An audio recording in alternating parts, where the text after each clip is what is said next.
Good evening, everyone.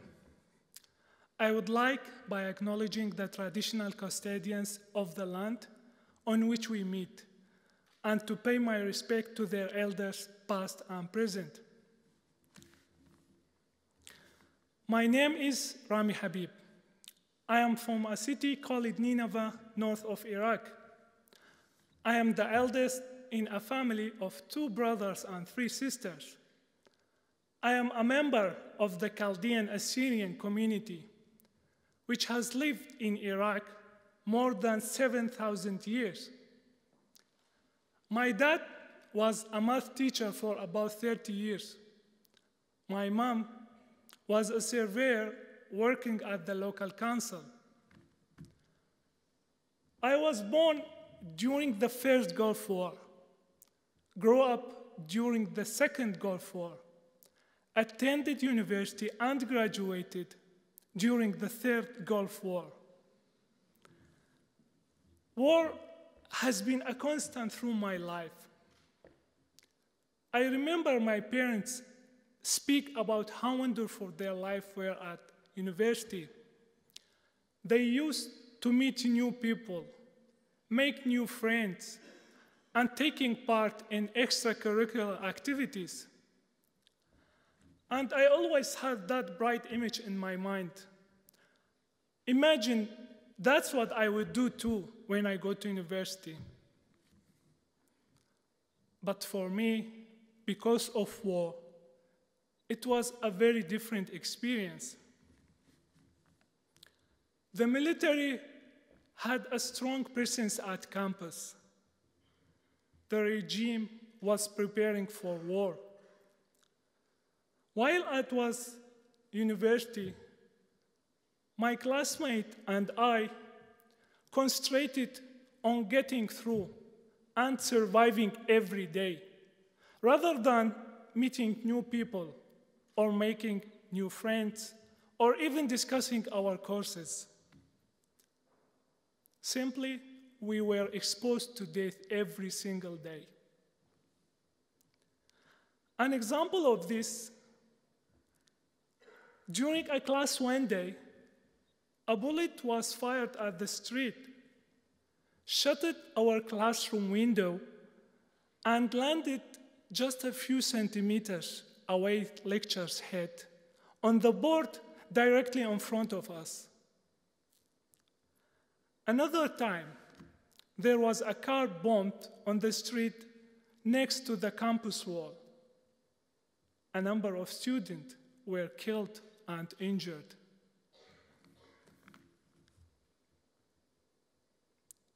Once I have seen something like that, I cannot unsee it. All mobile network services were shut down for a couple of hours for security reasons. When I was able to get back to home that day, there was my mom in the front of the house crying. She has been waiting for news of me all that time. She begged me not to go back to university. Rami, when you leave every morning, we don't know if we will see you again.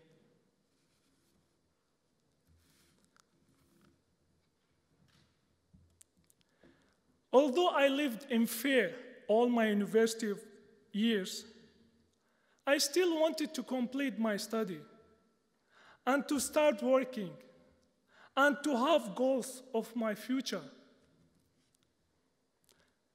Luckily, I did complete my degree.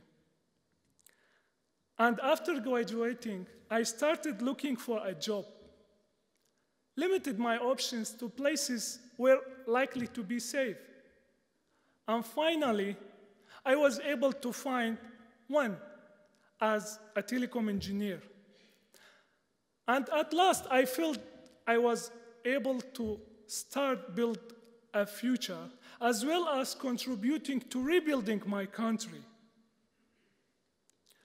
But whilst my life has some stability now, I couldn't help but worried about my brother and sister who were still attending Mosul University through all the dangerous that I escaped now. Unfortunately, the security situation got worse and worse. And in 2011, my family made the difficult decision to leave our home of Iraq. My brother and sister had been threatened directly, and life was simply too dangerous. I stayed on, but by this point, I was cautious when traveling and avoided all public areas. In 2013, I got married and continued to try to build a future in Iraq. Sadly, I lost some friends and relatives during these years. And eventually, it was my turn to leave too. I moved to Jordan. I spent 2 years and 3 months waiting for a humanitarian visa. I was one of the lucky refugees in Jordan who was able to find a job. So I spent my time working as an IT engineer in a company. I arrived to Australia in August 2016 with my beautiful wife. I now live with my extended family, all united once more. All being able to be together and to feel safe is something wonderful and unique given my country of origin. Whilst I had safety, I needed to rebuild my life in my new country. For me, the biggest step toward successful settlement would be finding a job. During the first few months I was here, I heard from friends and relatives how it's hard these days to find a job in Australia, particularly where your skills and qualifications are from overseas. A number of them advised me to take a course at TAFE, to get an Australian degree, or even to switch my professional job to trade. They told me you will make a lot of money. I was so confused. What decision would have the best outcome? I decided to try to meet professionals working in the telecom market in Australia, to understand from them how the industry works and to get their advice.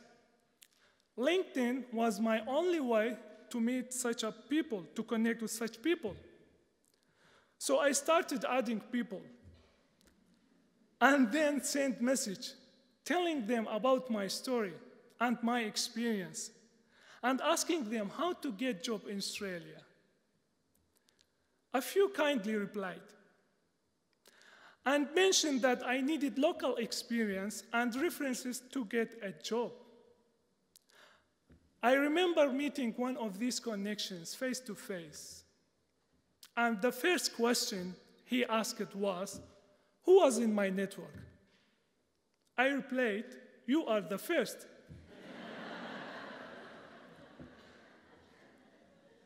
I felt so disappointed by that discussion.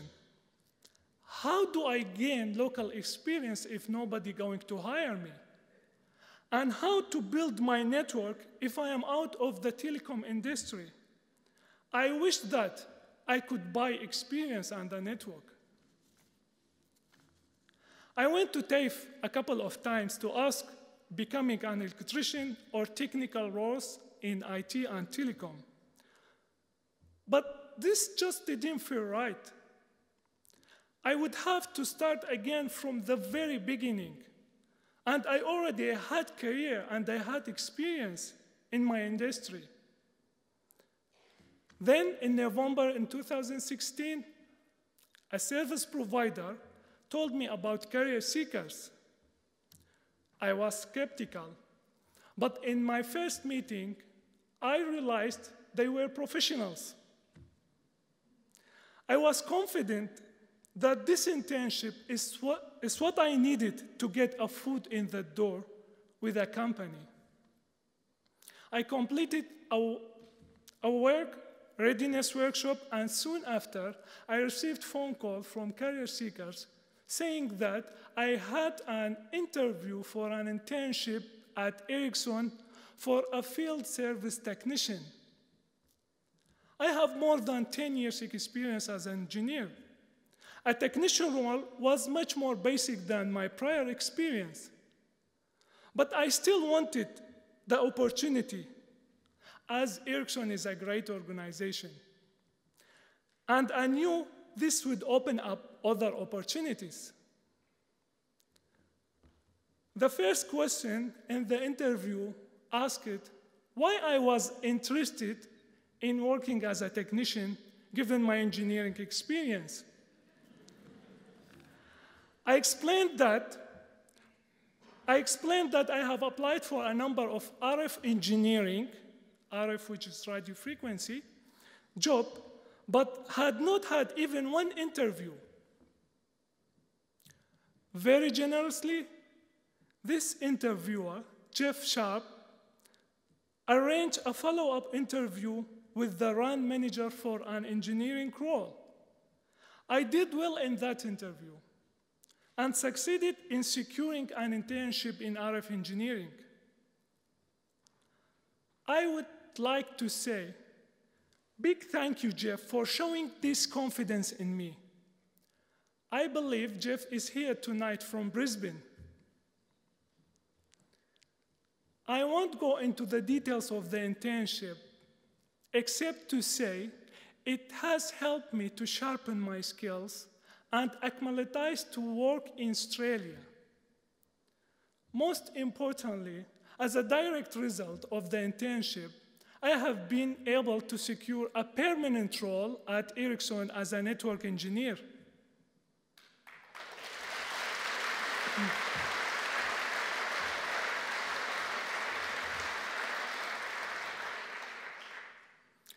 I feel happy again. Finally, my life aligned with my goals. I live safely with my family, and I am back working on the field on which I am qualified and passionate. To conclude, I would like to say massive thanks to Ericsson for their support. Without this internship, I might still not be working, or I might have settled for a job far below my capabilities. To everyone I have worked with at Ericsson, and I'm still working, you have helped me to so quickly feel welcome in my new workplace and also in my new home, Australia. Thank you for supporting me and other career seekers, and thank you all for listening.